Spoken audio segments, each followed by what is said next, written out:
why are so many projects happening now? It seems like, you go around town and there's a lot of different projects that are in the works.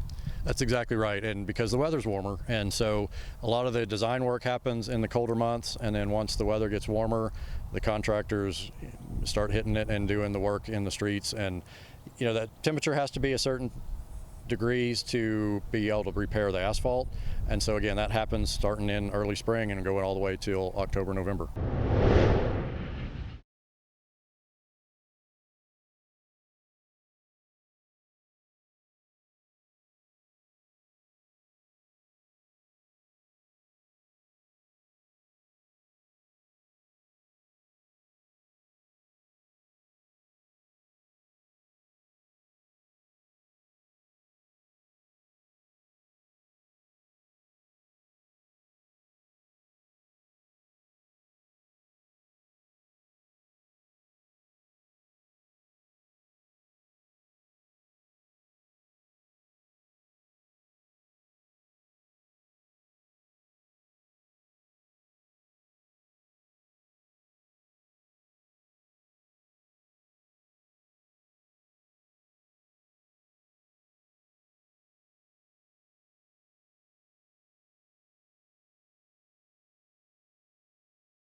Weather's warmer, and so a lot of the design work happens in the colder months, and then once the weather gets warmer, the contractors start hitting it and doing the work in the streets. And that temperature has to be a certain degrees to be able to repair the asphalt, and so again, that happens starting in early spring and going all the way till October, November. And then I know, there also seems to be a lot of collaboration, because people think they come out, they see those lines, they automatically assume it is either another party or it's the city, but in reality, there's a lot of collaboration that happens, right? Yeah, there's lots of different utilities, and by 811 standards, everybody has a different color that's assigned to the type of infrastructure that's there. Any proposed work is marked in white, and so that's where a potential new line is going to go in.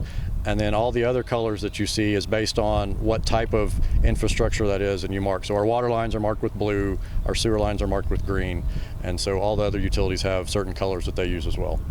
And, with how many calls and how many projects each crew has to kind of worry about in a day, it's not a perfect science, because they are working with maps that, like today was 1942.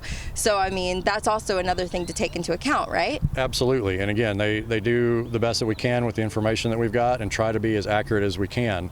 And they're busy, they're all over town, and they're working hard every day to try to make sure that it's safe. And again, we've got 48 hours from when a call comes in to mark the lines, and that's all the utility companies have 48 hours. And then the crews doing the work have 2 weeks to start that construction project. So they may be, if you're, even what you mentioned, if they have 15, 20 calls to get within a day, they're doing a lot of running around. Absolutely, they sure are. And so they try to plan that as best they can so that they're not driving from one side to the other, and try to do that in some kind of a sequential order. Okay, excellent. Thank you. Absolutely. Yeah.